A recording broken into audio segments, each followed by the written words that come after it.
So let me share with you a few updates of some things that have been going as we have gone through these last 3 to 4 months, and not a lot of in-person connection, but we have had, of course, our services here online, and you have been giving faithfully, regularly. Thank you. We appreciate your support for the ministry here that God has given to us. And let me just give you a couple of quick updates on that. Our giving actually compared to a year ago, and this is through the end of May. So for the first 5 months of 2020 compared to the first 5 months of 2019, our giving is up $2,600. Praise God. Folks, I'm telling you something. There are churches all over the country that have had to shut down, lay people off, let people go, stop functioning, cut ministry big time. It's happened. And we're fortunate. Thank you for your giving. We mean that. When we met as a finance committee just a couple of weeks ago and talked about all of that, it was like, wow. Now, we are also under budget in our giving by about $12,000. Okay, we're ahead, so that probably says more about a year ago, but you've been faithful to give. Thank you. That's phenomenal. We're behind budget about $12,500, but our expenses are also down. And our expenses are about $12,900 under budget, so it's like breaking even. See, God is taking care of that. So continue to be faithful in your giving, and as God blesses and honors you, and we appreciate all of that support.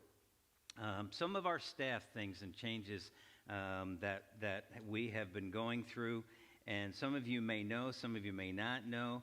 I want to introduce to you Cassidy. Come on, make your way down here, though, and let them see what you look like so they actually know. This is Cassidy Ramsey. Cassidy's been an associate member here at Heritage for about 3 years, 4 years. You started coming then. All right. And this summer, she began just a couple weeks ago an internship with us. She is serving as a media and digital communication intern and working with us on our technical needs. Cassidy is a student across the street at Clark Summit University and is working closely with all of what you see back here, making sure that things have changed, folks, and this is the first time we've ever had to do these kinds of things. Scott is like a whiz at this, but even Scott doesn't know it all as it relates to, and that's not no. Yeah, there you go. That's not a criticism at all. It's just that as much as he knows, there's things that he doesn't, and Cassidy is here to work with us and learn as well and teach us. It's a win-win kind of a situation. And she's helping us with a lot of those kinds of technical needs because a lot of this is going to continue on. And who knows how long we're going to have to continue all of what we're doing and do things maybe even differently some more. And we're going to have to be up to date with what we're doing and all the technical side of things. So Cassidy is here about 25 hours a week, and she's doing a great job already, is a significant help to all of what we're doing and learning and growing, and we're excited, Cassidy. Glad to have you here. Be sure to greet her with your mask on as you leave. All right, thanks, Cassidy. Appreciate it. Okay, so as you know, last Sunday was David Wyman's last Sunday with us, and that left a couple of holes. David was the director of facilities here and had been doing that. And so we had to fill that hole. Fortunately, David had been working with Jesse Dreyer, who has been learning the ropes, and a lot of that had already been filling in some of those holes. And so as David was working with him, even before we knew he was leaving, Jesse is going to step in, and we're calling him the interim director of facilities. He's going to be responsible for making sure that this place is clean, and it's a different kind of clean now than it used to be, which is probably a good thing. Not that it was dirty, but we're working on all of those kinds of things. And as we do that, he's also going to be supervising the volunteer team that does a lot of that cleaning, that empties the trash and vacuums the carpet and keeps the bathrooms clean and those kinds of things. So Jesse's going to be doing that, and we'll see what we do as we move through the summer on an interim basis and continue to move down the road and covering those needs. We appreciate, too, those of you who have been volunteering. Do you realize that now for this last year, we hit the year mark at the beginning of June, and so for one whole year, we've been keeping this building clean and ready to go, all volunteer help. Isn't that cool? Yeah, amen is right. And thank you for those of you who've been part of it. And we get to see people in here washing windows and vacuuming and emptying the trash, all of those things. And thank you very much. And Jesse's going to continue to oversee that as we move forward. And then the other whole was youth ministry. And David was director of our youth ministry and had responsibility for our middle school and high school students.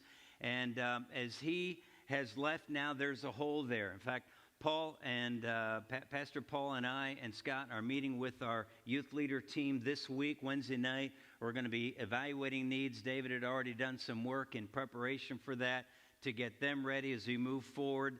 And at this time, at least, the pressure isn't quite what it would normally be just because of the way things are with our ministries, with our children and our youth. But we're continuing to work forward to evaluate those needs and make plans for the remainder of the summer, depending on what happens, what changes, what doesn't change as we move into the fall. As you know, things changed again this week in a direction that none of us, I think, expected a week ago. But that's the way this whole thing is going, and we just have to be ready to do what we have to do. And so as we step up, we're seeking to know what that is, dealing with the uncertainties, but also trying to move forward with a certain plan and come up with some interim leadership. Skip and Lori Schneider are part of that team, and Spencer and Katie are also part of that team, and Jesse Dreyer, and I think, is that all of them? I think that's at least the main ones. We've had some other folks along the way, but we're meeting with them. And parents, those of you who have middle school and high school students, will be communicating with you. We'll be getting a letter out to you this week and keeping you aware. If you have not yet signed up for the Remind thing as it relates to our student ministries, you can do that. Call the office. We can let you know so that you're always kept up to date, and not just parents, but our students as well. We will stay in touch as we know as we move forward. And then the long-term plans, and that's really the concern, too, as we move forward. Okay, so what do we need? And as we've been working with our personnel team who is responsible for our personnel, for our staff, and all that we do there, we have come up with, and we've talked about that as well with our finance team and our deacons, about pursuing a pastor and or director of family ministries who will be primarily responsible for middle school, high school, will function as a youth pastor, but then work with Stephanie, our children's ministry director, and then the college ministry that we have as well. And so we're pursuing, we've put together a job description, and our personnel people, which if you'd like to know and talk with them anywhere along the way, Hal Cross is the chairman of that. Lori Schneider, Jim Flowers, and Marilyn Luster are our personnel team. And so as we put that together, we've shared a job description that we have worked on with them and then shared with our finance team and deacons as well, and we'll be moving forward. Now, I said pastor/director. We would love to have a pastor. If we can find a pastor of family ministries, that's the way we want to go. And if we can find that, then what we do, the Constitution spells out very clearly what that process is. And the deacons then function as the search committee, and it's all laid out. You can read that online to see what the process is. We present that individual to you, that's when that individual would be meeting with various different groups, our parents, our youth workers, our students, our staff, and other groups. Probably certainly with the personnel committee, and then groups and deacons and finance committee, all beyond that. So this is an all-church effort that if we're able to find that pastor at first, if we can find somebody that can fill that role as a director. Our Constitution spells out the differences between a director and a pastor, and the requirements for a pastor ordination is really the big one. And so we'll move forward with that if that's what we need to do as the days move on. But depending on the availability of who we can find, that's how we'll go. And we'll be keeping you informed and aware and updated along the way as we do that. We've gotten our need out to a lot of people. We're looking at some services that put the job description out for people to be able to look as well, because we want to be able to go as broad as we can in allowing the opportunity to be there so that we can get God's man for that job. So the situation would be as well that there will be a financial need. Now, the budgeted needs that we were paying David are available, but that would not cover a full-time salary because David was not full-time. And so as we do that, as we move forward, we'll keep you abreast of all of that information, but we'll need you to continue to give. And we'll need to figure out how we're going to provide for that so that we can move forward. I don't think there's been a person that we've talked to about this that hasn't recognized we must have a full-time individual in that capacity. Family ministries with our youth, with our children, working with Stephanie, with our college-age ministry, and this is a significant need that we want to bring before you and trust that God is going to provide. So you be praying.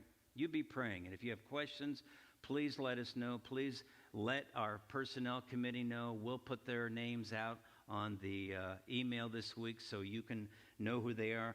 Give us a call, give us a text, email. Let us know. We'd be glad to sit down and answer any of your questions as we move forward with this. And then just one more thing, the COVID-19. All right, you're probably all tired of reading about it and hearing about it and having to do what you have to do about it, but it's here and who knows how long. And so we're continuing to monitor all that's going on and watch. That's why we made the change this last week when our governor asked that everybody wear the mask. So we had to make real quick choice and decision and hop on there late Thursday afternoon and get that covered and get the word out so that we could do the best we can to help you for your safety and all those kinds of things as we carry on the ministry here. Our task force is still functioning with those needs. We have our resource team ready to roll, but there are uncertainties, and you all know that, and you know how things are changing sometimes overnight, weekly, as we experienced this last week. So that's where we are. We have some speakers lined up in the days ahead, assuming they're able to get home. Dave Shelby, Tim and Laura Compton, who are in Thailand, are trying to get home here in the next couple of weeks. And if they do make that, they'll be with us on Sunday, August 16th. Mark Hensler will be speaking here 2 weeks from today. And next Sunday, Jane and I are going to be gone, but next Sunday, Josh Wilson, our own Josh Wilson, son of Craig and Sharon, will be here to preach. And we're excited about that opportunity. Josh, one of those kids that's ours. He grew up here. And you're going to have the opportunity to hear him preach the word next Sunday, and that'll be a great time. So a lot of things going on. A lot of things are still uncertain. And we want to do our best. We've been keeping all of our committees and teams going and meeting and talking and figuring out where we are and what we need to do and how to plan and things not to do. And so that's where we are, folks. And I trust you'll continue to pray. And I would love to just walk out the door tomorrow morning and just say, this is all over. But it's not. And God can do whatever, right? But this is what he's given to us right now. And so we need to say, all right, God, we've been preaching. He's sovereign. Do you believe that? And that's one of those things that's really easy to say yes, but when it happens to you, all of a sudden it's like, all right, but God is in charge of every single detail on the face of this earth. Every detail around the world, and in Clark Summit, and in Waverly, and in Dalton, and in Scranton, and in North Pocono, and in Dunmore. Everywhere, God's in charge. And if he's allowing this right now, and we know that he is, then he's got something for us, folks. He's got something for us, every one of us. And we need to say, all right, God, I'm here to be used by you. Have at it. And that needs to be our spirit and our attitude as we serve our sovereign God. Father, thanks for Jesus. Thanks for his death on the cross. Thanks that we can remember together. Oh God, please. Don't let us go through the motions. Don't let us just do what we do on Sunday morning. Help us to do it 24 hours a day, 7 days a week. I pray that we'd proclaim Jesus in all that we do for the glory of God, for it's in his name I pray.